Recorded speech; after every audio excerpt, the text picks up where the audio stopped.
Chapter 9, in which Piglet is entirely surrounded by water. It rained and it rained and it rained. Piglet told himself that never in all his life, and he was goodness knows how old, 3 was it or 4, never had he seen so much rain. Days and days and days. If only, he thought, as he looked out the window, I had been in Pooh's house, or Christopher Robin's house, or Rabbit's house when it began to rain. Then I should have had company all this time instead of being here all alone with nothing to do, except wonder when it will stop. And he imagined himself with Pooh saying, "Did you ever see such rain, Pooh?" And Pooh saying, "Isn't it awful, Piglet?" And Piglet saying, "I wonder how it is over Christopher Robin's way." And Pooh saying, "I should think poor old Rabbit is about flooded out by this time. It would have been jolly to talk like this, and really it wasn't much good having anything exciting like floods if you couldn't share them with somebody."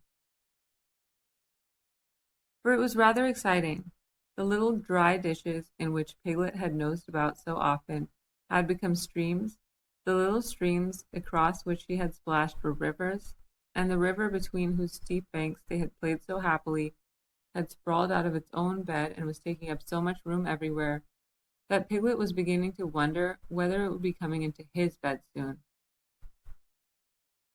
"It's a little anxious," he said to himself, "to be a very small animal entirely surrounded by water. Christopher Robin and Pooh could escape by climbing trees, and Kanga could escape by jumping, and Rabbit could escape by burrowing, and Owl could escape by flying, and Eeyore could escape by making a loud noise until rescued, and here I am, surrounded by water, and I can't do anything." It went on raining, and every day the water got a little higher, until now it was nearly up to Piglet's window, and still he hadn't done anything. "There's Pooh," he thought to himself. "Pooh hasn't much brain, but he never comes to any harm. He does silly things and they turn out right. There's Owl. Owl hasn't exactly got brain, but he knows things. He would know the right thing to do when surrounded by water. There's Rabbit. He hasn't learned in books, but he can always think of a clever plan. There's Kanga. She isn't clever, Kanga isn't, but she would be so anxious about Roo that she would do a good thing to do without thinking about it. And then there's Eeyore, and Eeyore is so miserable anyhow that he wouldn't mind about this. But I wonder what Christopher Robin would do." Then suddenly he remembered a story which Christopher Robin had told him about a man on a desert island who had written something in a bottle and thrown it in the sea. And Piglet thought if he wrote something in a bottle and threw it in the water, perhaps somebody would come and rescue him.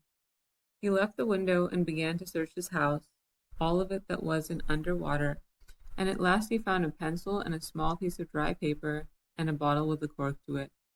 And he wrote on one side of the paper, "Help, Piglet, me," and on the other side, "It's me, Piglet, help, help."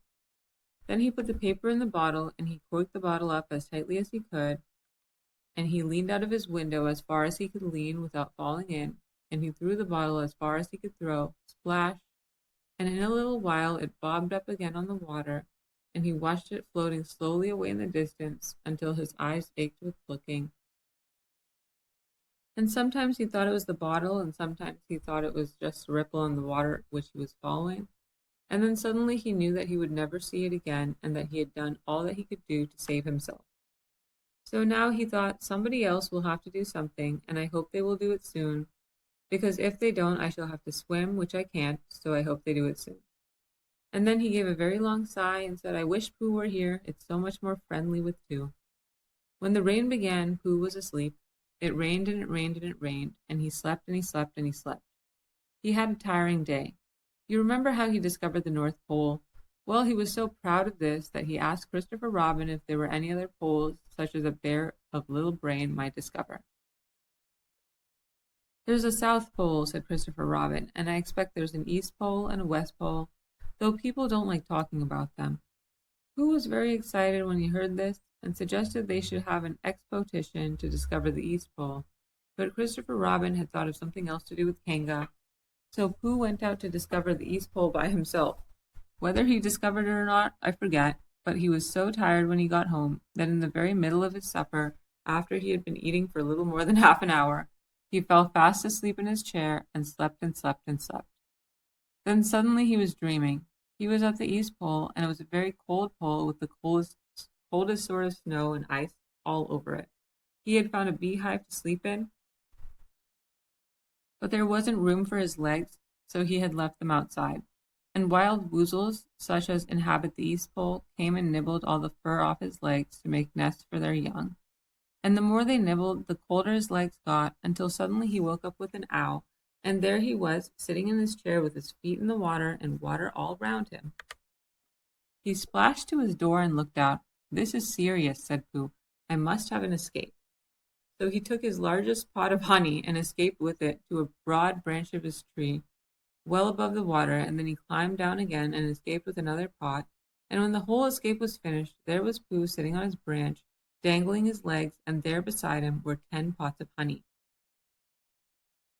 2 days later, there was Pooh sitting on his branch, dangling his legs, and there beside him were 4 pots of honey. 3 days later, there was Pooh sitting on his branch, dangling his legs, and there beside him was 1 pot of honey. 4 days later, there was Pooh. And it was on the morning of the 4th day that Piglet's bottle came floating past him, and with one loud cry of "Honey!" Pooh plunged into the water, seized the bottle, and struggled back to his tree again. "Bother!" said Pooh as he opened it. "All that wet for nothing. What's that bit of paper doing?" He took it out and looked at it. "It's a message," he said to himself. "That's what it is. And that letter is P, and so is that, and so is that, and P means Pooh, so it's a very important message to me, and I can't read it. I must find Christopher Robin, or Owl, or Piglet, one of those clever readers who can read things, and they will tell me what this message means. Only I can't swim. Bother." Then he had an idea, and I think that for a bear of very little brain, it was a good idea. He said to himself, "If a bottle can float, then a jar can float, and if a jar floats, I can sit on the top of it if it's a very big jar." So he took his biggest jar and corked it up. "All boats have to have a name," he said, "so I shall call mine the Floating Bear." And with these words, he dropped his boat into the water and jumped in after it. For a little while, Pooh and the Floating Bear were uncertain as to which of them was meant to be on the top, but after trying one or two different positions, they settled down with the Floating Bear underneath, and Pooh triumphantly astride it, paddling vigorously with his feet. Christopher Robin lived at the very top of the forest. It rained and it rained and it rained, but the water couldn't come up to his house. It was rather jolly to look down into the valleys and see the water all around him, but it rained so hard that he stayed indoors most of the time and thought about things. Every morning he went out with his umbrella and put a stick in the place where the water came up to, and every next morning he went out and couldn't see his stick anymore, so he put another stick in the place where the water came up to, and then he walked home again, and each morning he had a shorter way to walk than he had the morning before. On the morning of the 5th day he saw the water all round him, and knew that for the first time in his life he was on a real island, which was very exciting. It was on this morning that Owl came flying over the water to say "How do you do" to his friend Christopher Robin. "I say, Owl," said Christopher Robin, "isn't this fun? I'm on an island." "The atmospheric conditions have been very unfavorable lately," said Owl. "The what?" "It has been raining," explained Owl. "Yes," said Christopher Robin, "it has. The flood level has reached an unprecedented height." "The who?" "There's a lot of water about," explained Owl. "Yes," said Christopher Robin, "there is. However, the prospects are rapidly becoming more favorable. At any moment— Have you seen Pooh?" "No, at any moment— "I hope he's all right," said Christopher Robin. "I've been wondering about him. I expect Piglet's with him. Do you think they're all right, Owl?" "I expect so. You see, at any moment— Do go and see Owl, because Pooh hasn't got very much brain, and he might do something silly, and I do love him so, Owl." "Do you see, Owl?" "That's all right," said Owl. "I'll go. Back directly," and he flew off. In a little while he was back again. "Pooh isn't there," he said. "Not there?" "Has been there. He's been sitting on a branch of his tree outside his house with 9 pots of honey. But he isn't there now." "Oh, Pooh!" cried Christopher Robin. "Where are you?" "Here I am," said a growly voice behind him. Pooh! They rushed into each other's arms. How did you get here, Pooh? Asked Christopher Robin when he was ready to talk again. On my boat, said Pooh proudly. I had a very important message sent me in a bottle, and owing to having got some water in my eyes, I couldn't read it, so I brought it to you on my boat. With these proud words, he gave Christopher Robin the message. But it's from Piglet, cried Christopher Robin when he had read it. Isn't there anything about Pooh in it? Asked the bear, looking over his shoulder. Christopher Robin read the message aloud. Oh, are those peas Piglets? I thought they were Pooh's. We must rescue him at once. I thought he was with you, Pooh. Owl, could you rescue him on your back? I don't think so, said Owl after grave thought. It is doubtful if the necessary dorsal muscles. Then would you fly to him at once and say that rescue is coming, and Pooh and I will think of a rescue and come as quick as ever we can. Oh, don't talk, Owl. Go on quick. And still thinking of something to say, Owl flew off. Now then, Pooh, said Christopher Robin, where's your boat? I ought to say, explained Pooh as they walked down the shore of the island, that it isn't just an ordinary sort of boat. Sometimes it's a boat, and sometimes it's more of an accident. It all depends. Depends on what? On whether I'm on top of it or underneath it.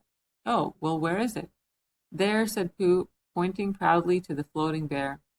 It wasn't what Christopher Robin expected, and the more he looked at it, the more he thought what a brave and clever bear Pooh was.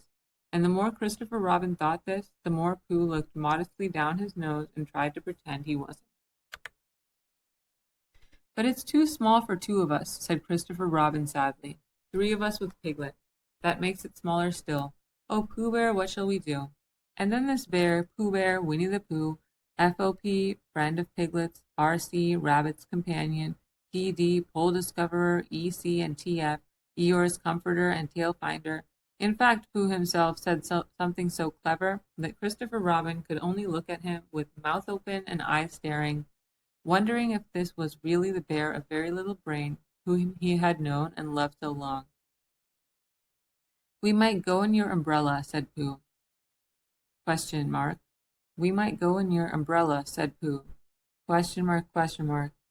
We might go in your umbrella, said Pooh. Exclamation, exclamation, exclamation, exclamation, exclamation, exclamation. For suddenly Christopher Robin saw that they might. He opened his umbrella and put it on point downwards in the water. It floated but wobbled. Pooh got in. He was just beginning to say that it was all right now when he found that it wasn't. So after a short drink, which he didn't really want, he waded back to Christopher Robin. Then they both got in together and it wobbled no longer. I shall call this boat the Brain of Pooh, said Christopher Robin, and the Brain of Pooh set sail forthwith in a southwesterly direction, revolving gracefully. You can imagine Piglet's joy when at last the ship came in sight of him. In after years he liked to think that he had been in a very great danger during the terrible flood, but the only danger he had really been in was the last half hour of his imprisonment, when Owl, who had just flown up, sat on a branch of his tree to comfort him, and told him a very long story about an aunt who had once laid a seagull's egg by mistake. And the story went on, rather like this sentence, until Piglet, who was listening out of his window without much hope, went to sleep quietly and naturally, slipping slowly out of the window towards the water until he was only hanging on by his toes, at which moment luckily a sudden loud squawk from Owl, which was really part of the story, being what his aunt said, woke the Piglet up and just gave him time to jerk himself back into safety and say, how interesting, and did she? Well, you can imagine his joy when at last he saw the good ship, the Brain of Pooh, Captain C, Robin, First Mate, P-Bear, coming over the sea to rescue him. And that is really the end of the story, and as I am very tired after that last sentence, I think I shall stop there.